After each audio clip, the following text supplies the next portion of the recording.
तो तब लगता है कि नहीं, दूसरे के अंदर कमी नहीं है, टीचर के अंदर कमी नहीं है, कमी हमारे अंदर है कि हम उस चीज को एंजॉय से पढ़ नहीं पाते, कर नहीं पाते।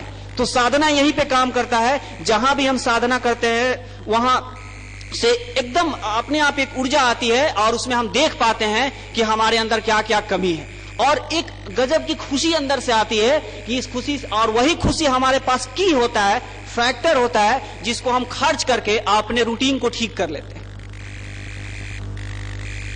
स्वाध्याय आप लोग तो करते ही होंगे। स्वाध्याय से भी हमें वही चीज मिलती है, औरों को अलग चीज मिलती होगी जो हमें अनुभव होता है। कहीं न कहीं हमें फीलिंग्स होता है कि हमें पास कम है, हम कम हैं या हमारी सुविधाएं कम हैं। लेकिन जब हम स्वाध्याय करते हैं तो देखते हैं कि हमारे लाल बहादुर शास्त्री, उनके पास पैसे नहीं है और वो नाव पे चढ़ने के लिए अपना पैंट खोल के दूसरे को देते हैं और नदी तैर करके जाते हैं, और उसमें वो प्राइम मिनिस्टर होते हैं। तो इन इंस्पायरेशंस को भैया के द्वारा बोला गया कि के नारायण मूर्ति, उनको भी हमने पढ़ा जब देखा कि वो भी बड़ी विकट परिस्थितियों से रहे। कैलिफोर्निया में उनका पैंट शब्द तोड़ा के और रात भर बिल्डिंग में खड़ा कर दिया गया। वहां उन्होंने सोचा कि नहीं, हम बहुत बड़ा काम करेंगे। तो इन लोगों को पढ़ने से हमारे अंदर इंस्पायरेशन आता है, और उन कोटेशंस को पढ़ने से, जैसे हमने कहा, जो जैसा सोचता है करता है वैसा ही बन जाता है। ये बहुत बड़ा वाक्य है गुरुदेव का कि हम जैसा सोचेंगे अपने बारे में वैसा बनते चले जाएंगे। तो इन स्वाध्याय को करने से जो हमारी नेगेटिविटी है, हमारे अंदर कहीं रावण है जो हमें पढ़ने नहीं देता है, भटकाता है और कहता है कि नहीं हम कमजोर हैं। जो लोग घूमते हैं कहीं ना कहीं उनके अंदर ये विश्वास होता है कि नहीं हम स्ट्रांग नहीं है, वो कितने भी घूम लें। हमने गौर से उनको बातचीत किया है तो उनके अंदर जब आप प्रेम से बात करेंगे तो उनके अंदर गजब की डिमोरलाइजेशन है कि हम कमजोर हैं, हम नहीं कर सकते हैं, और उसी डिमोरलाइजेशन को दूर करने के लिए वो घूमते हैं। लेकिन वो क्या, घूमने से, फिल्म देखने से वो दूर होगी? वो एक ही चीज से दूर होगी, हम अच्छा से पढ़े, आत्मविश्वास से पढ़े। और आत्मविश्वास का सूत्र यहां से बताया जाता है, साधना, स्वाध्याय, संयम और सेवा। जब हम संयम की बात करते हैं, साधना, स्वाध्याय, संयम की बात करते हैं, तो आज मैं आ रहा था और मेरे मित्र हैं, साइकिल से आ रहा था और उन्होंने हमें बताया नहीं, लेट हो रहा था सुबह के कार्यक्रम के आने के लिए, उसका ब्रेक फेल कर गया था। पिछला ब्रेक फेल कर गया था, अगला था। हमने सोचा कि ब्रेक बनवाएंगे, लेट होगा, लेकिन हमने उसी से आया और ये पहले से मेंटेन कर लिया कि हमको काफी स्लो चलाना है। और तभी भी हमने देखा कि आगे वाला ब्रेक था तो कई जगह हमको लग रहा था कि काफी सावधानी से चलना होगा।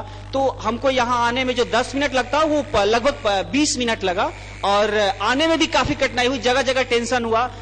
ऐसे हम गाड़ी वाले को कुछ नहीं सोच रहे थे, लेकिन आज सोचे नहीं, गाड़ी वाले में गलती है। क्या गलती है? ठीक नहीं चला रहे, क्योंकि मेरा ब्रेक खराब है। तो अगर हमारा संयम नहीं होगा, हमारे पास ब्रेक नहीं होगा कि हमको कब कितना क्रिकेट में समय देना है, 8 घंटा देखते रह गए या कुछ ऐसा करते रह गए जो हमारे लिए इसेंशियल्स नहीं है, तो हमारे अंदर जब संयम आती है तो हम वही चीज करते हैं। हमारे साइकिल्स में अच्छा ब्रेक्स होता है, जहां हमको मन करता है अच्छा रोड होता है, फास्ट ट्रैक में चलाते हैं, जहां मन करता है स्लो में चलाते हैं, अकॉर्डिंगली चलाते हैं जैसा हमारा जरूरत होता है। तो गुरुदेव ने कहा संयम, और हम छात्रों के लिए संयम बहुत आवश्यक है। हमको कहाँ ब्रेक लगाना, ब्रेक नहीं लगेगा तो 1 साल के जगह पे कैरियर में 4 साल लगेगा, वही संयम का आउटपुट। और जितने भाई सेवा करते हैं या हम लोग सेवा करते हैं, उसका हम लोग बेनिफिट्स देखते हैं कि हम लोगों के अंदर एक इंजॉय आता है, अपनापन आता है जो हम बच्चों को पढ़ाते हैं, और उस इंजॉय को हम लोग खर्च कर सकते हैं अपने कैरियर में।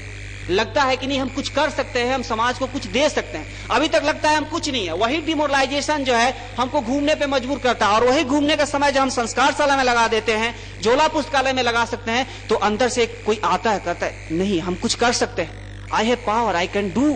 अरे हम तो देने वाले, हम कुछ कर सकते हैं, हमारे अंदर पावर है। और जब वो विश्वास आता है तो वही विश्वास हमारे डिमोरलाइजेशन को दूर कर देता है और हम अपने करियर में बढ़ते चले जाते हैं। यही कारण है कि यहाँ आने वाले भाई, जो हमने सबसे पहला कहा, क्यों संडे को बेचैन रहते हैं आने के लिए, इसी कारण के लिए कि इन चारों पे हम लोग बात करते हैं, और बात ही नहीं करते हैं, अमल करते हैं। अमल करने से भाइयों को सफलता मिलती है, हमें भी मिली, और हम लोगों का आत्मविश्वास बढ़ता है। और यही वो चीज है जिसके लिए हम यहाँ आते हैं और हम लोग सफलता प्राप्त करते हैं। तो मित्रों, आज हम लोग यहाँ जो आए और हमने देखा कि ठंड है, फिर भी हम आए हैं, तो इसका ठंड में आने का मुख्य वजह क्या है? हमने आपको कोशिश किया, जो हमको लगता है कि मुख्य वजह यही है कि हम लोग साधना, स्वाध्याय, संयम से अपने अंदर जो एक डर है, नेगेटिविटी है, वही डर अब वही डर को हम लोग दूर करने आते हैं, वो डर दूर हो गया तो हम निश्चित ही सफल होंगे, इसमें कोई कारण नहीं है, क्योंकि सफलता तो हमारे पीछे पीछे चलने वाली चीज है, बस हमको डायरेक्शन सही कर लेना। क्योंकि गांधी जी का एक बुक्स स्टोरी हम लोग 8th में था, उसमें स्टोरी में था कि जंगली जानवर अटैक क्यों करते हैं। हम भी ने कभी भी रिसर्च किया कि कुत्ता अटैक क्यों करता है, टाइगर अटैक क्यों करता है, तो आप देखेंगे कि उसके अंदर डर होता है, एक डर की फीलिंग्स होती है कि हमारे अंदर डर है कि कोई हमको मार न दे। आप कहीं डंडा लेके चलेंगे रात में तो कुत्ता ज्यादा भौंकेगा।